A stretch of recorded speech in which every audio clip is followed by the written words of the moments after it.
Yep, so my name's Tony Fleming. I'm a chef here at One Aldwych. I've been executive chef at One Aldwych now for 5 years. So the food style here varies really in different areas because we don't just have one outlet. Being a hotel, there's different outlets. We have 2 restaurants, 2 bars, room service, private dining, so we have different styles in different areas. But the style down here in Axis where we are today and where we're going to do some dishes for you is really just sort of led by great British produce, which I believe is the best in the world. And we just showcase that really in a fairly traditional way, the style and the techniques that we do. So what a starter that's on the menu at the moment in Axis, we've got a shellfish dish, Scotch langoustines, hand-dyed Scottish scallops as well. And we're going to do this with some pork belly because I'm quite a big fan of the meat and fish combo, surf and turf if you like. We take the pork belly, we do it with a sort of an Asian rub, honey, cinnamon, fire spice, some aniseed, some citrus as well, which obviously goes really well with the scallops and the langoustines. We leave that overnight, 24 hours. The next day we take off that marinade, then we confit it in duck fat, 90 degrees for about 4 hours, really slowly. Then we take it out, we take off the skin, we take out the bones, we leave some of the fat on, that lovely juicy like gelatinous fat we leave in, but we take out the gristle and then we press it. Again overnight for another 24 hours. Then we take a slice, a rasher if you like, and then we glaze it up in a dark chicken stock type sauce, again with some more honey, anise, cinnamon and citrus. And then when we dress the plate, we have a golden raisin puree, again sweet, acidic, going well with the shellfish. A slice of the pork belly on top. We roast off the shellfish, we place it on top of the pork belly, and then that's fairly sweet and acidic. To balance that out, we have some raw shaved cauliflower, gives the dish some texture and a little bit of bitterness as well, which counteracts all that acidity and the sweetness. You know, you've got to think about all the palate. And then finally, for like a zesty zing, we put a little bit of coriander to finish. Okay, so typical main course down here, a meat dish, we have a lamb dish.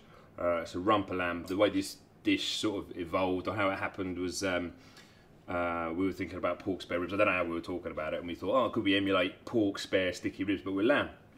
So we had a bit of a muck about with it, and we did. We got some mutton belly because they're a bit bigger. Marinated it, braised it down, pressed it, left all the bones in. Then we trimmed it up. We had a nice braised rib with the little bone sticking on the end. And then we char grilled it to give it that sort of barbecue flavour, patented on a barbecue sauce. So we had this barbecue lamb rib, I thought brilliant. And we built a dish around that. And it comes with a rumper lamb and then some deep fried croquettes of shoulder, a potato and braised shoulder inside. Gives it a bit of a punch and some texture with the crispiness. And then for the garnish, it's sort of around onions because you've got the barbecue sort of sweet flavour. Onions, perfect, goes with that. So we did onions. And then a braised shallot as well. We bake it first in salt and then we braise it in a bit of stock afterwards. And then finally, for texture and crunch, we just take a spring onion, char grill it and put that on the top as well.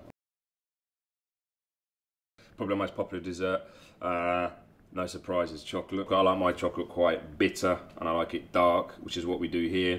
We have a 69% is a bitter chocolate. And we do it as a tart, okay?